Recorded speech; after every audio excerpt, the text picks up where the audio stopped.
మీ KS Naidu సైతం ప్రశ్నిస్తే YouTube channel చదువుతాం. యువత రాజకీయాల్లోకి రావాలా? ఎందుకంటే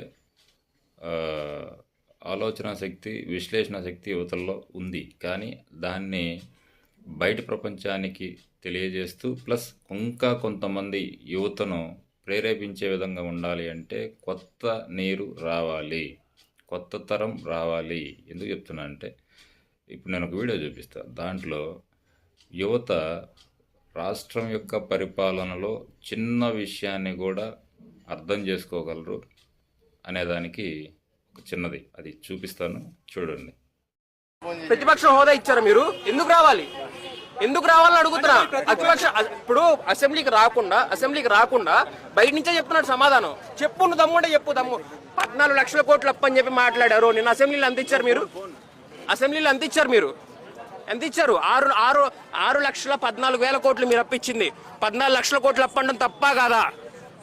నేను ఇప్పుడు ఈ ప్రభుత్వం 2 లక్షల కోట్లు అప్పు చేస్తుందని చెప్తా ఇప్పటికి. ఓకేనా? నీకు ఓకేనా? సోషల్ మీడియా 6,14,000 కోట్లు మాత్రం నువ్వు రాష్ట్ర ప్రతిష్టను దెబ్బతీసావు. జగన్మోహన్ రెడ్డిని దెబ్బతీలా, గుర్తుపెట్టుకో. ఆంధ్రప్రదేశ్ రాష్ట్ర ప్రతిష్టను దెబ్బతీసావు. 14 లక్షల కోట్లు అప్పు చేస్తారు. శ్రీలంక అయిపోయింది, పాకిస్తాన్ అయిపోయిందని చెప్పేసి రాష్ట్ర ప్రతిష్టను దెబ్బతీశారు.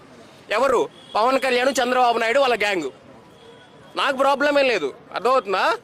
14 లక్షల కోట్లు అప్పు అయిపోయింది అంటే నేను ఊహించుకున్నా అని చెప్తున్నాడు. ఏమంటున్నాడు అసెంబ్లీలో? నేను ఊహించుకున్నా అంటే మీరు అంటే సామాన్య ప్రజలు ఊహించుకున్నారంటే ఒక లెక్క. నువ్వు 14 సంవత్సరాలు ముఖ్యమంత్రిగా ఉండే నువ్వు ఊహించుకొని చెప్తావా? ఏమనుకుంటారు? పెట్టుబడి పెట్టేవాడు పెడతాడా? ఇప్పుడు నా రాష్ట్రం అప్పుల పాలు అయిపోయింది. మరి ఆ రాష్ట్రం